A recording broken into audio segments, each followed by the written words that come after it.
Në seancën gjyqësore të së mërkurës në Hag, avokati Hashim Thaqit Luka Mishetiq ka kritikuar qasjen e zyrës së prokurorit të specializuar në paraqitjen e provave gjatë procesit gjyqësor. Sipas tij, prokuroria ka zgjedhur të paraqes vetëm lista me prova materiale, duke lënë gjykatën që vetë të nxjerrë përfundime dhe t'i lidhë ato mes vete. Mëkati më i madh në gjykim është që të premtohet më tepër se ç'mund të paraqitet. Dhe ZPS e ka bërë këtë mëkat të madh të pafalshëm në këtë gjykim. Kanë premtuar fishek zjarr, spektakël, por nuk kanë paraqitur asgjë.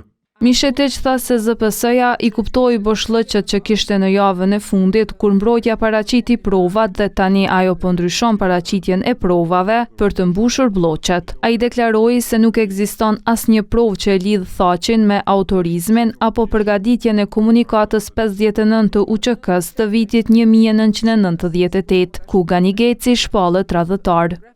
Ndërsa avokati i Kadri Veselit Rodney Dixon tha se dëshmitarët që e kanë përmendur atë nuk kanë dalë në ballafaqim të drejtë për drejtë para gjykatës.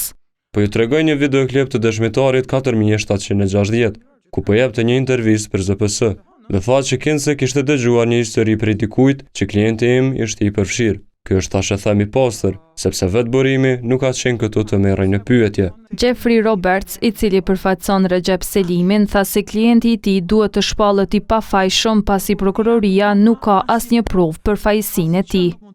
E vetmja që tha ZPS është se provat që gjenden në komunikata gjenden në një poshtë-shënim të saj, por ky poshtë-shënim vetëm evidenton komunikatat, por nuk ka prova që mbështesin krimet e pretenduara, por vetëm përsëritje të pretendimeve të komunikatave.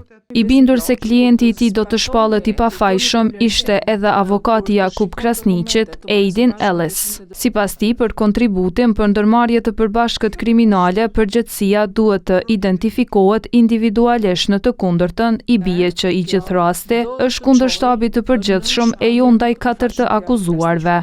Ndërkaq, qysh në fillim të seancës foli edhe mbrojtësi i viktimave, i cili tha se mungesa e ekzaminimeve individuale të viktimave nuk i bën provat apo dëshmit jo relevante.